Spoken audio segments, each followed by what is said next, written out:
Paano mag-open ng Pag-ibig MP2 savings account online? Ating alamin dito lamang sa Pera at Iba Pa. Don't forget to click like and subscribe. Una ay bisitahin po ang www.pagibigfund.gov.ph at kumpletuhin ang mga sumusunod na detalye at i-click ang Validate. Pagkatapos ay piliin lamang po kung anong membership classification kayo nabibilang at i-click ang Confirm. Kapag tama po ang lahat ng detalye na inyong nailagay patungkol sa inyong MID account, ay makikita nyo po ang page na ito na nagsasabi na kayo po ay eligible na makapag-open ng MP2 account. Automatic na din po nalalabas ang inyong mga detalye sa page na ito at i-click lamang po ang Proceed. Once na ma-review nyo na po ang lahat ng detalye patungkol sa inyo, ay click nyo lamang po ang Yes. Siguraduhin lamang po na tama ang cellphone number na nakaregister dahil dito po magsesend ng OTP para sa susunod na step.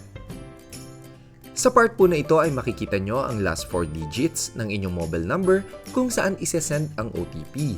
Kung tama po ay i-click nyo lamang ang Yes. I-enter lamang po ang OTP na inyong na-receive, then click Proceed.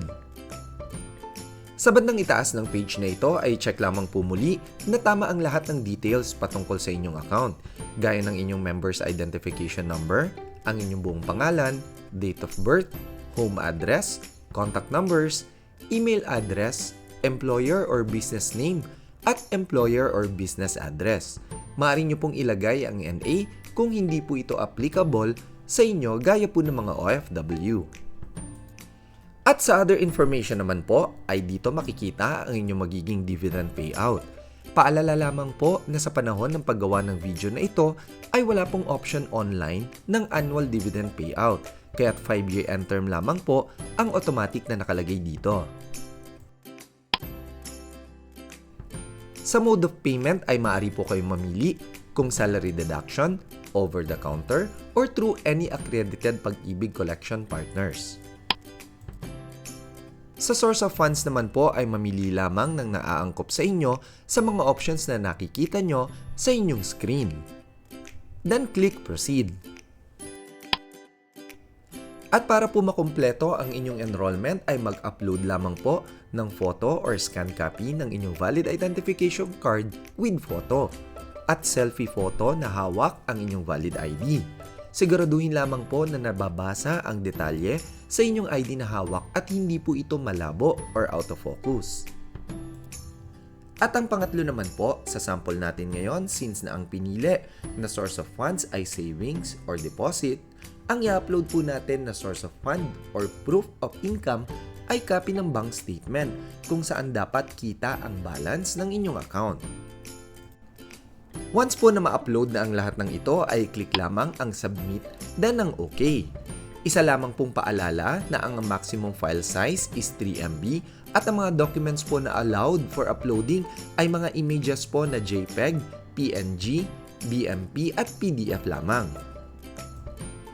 After po nito ay matatanggap na ninyo ang tracking number via SMS and email habang under review po ng Pag-ibig ang inyong enrollment.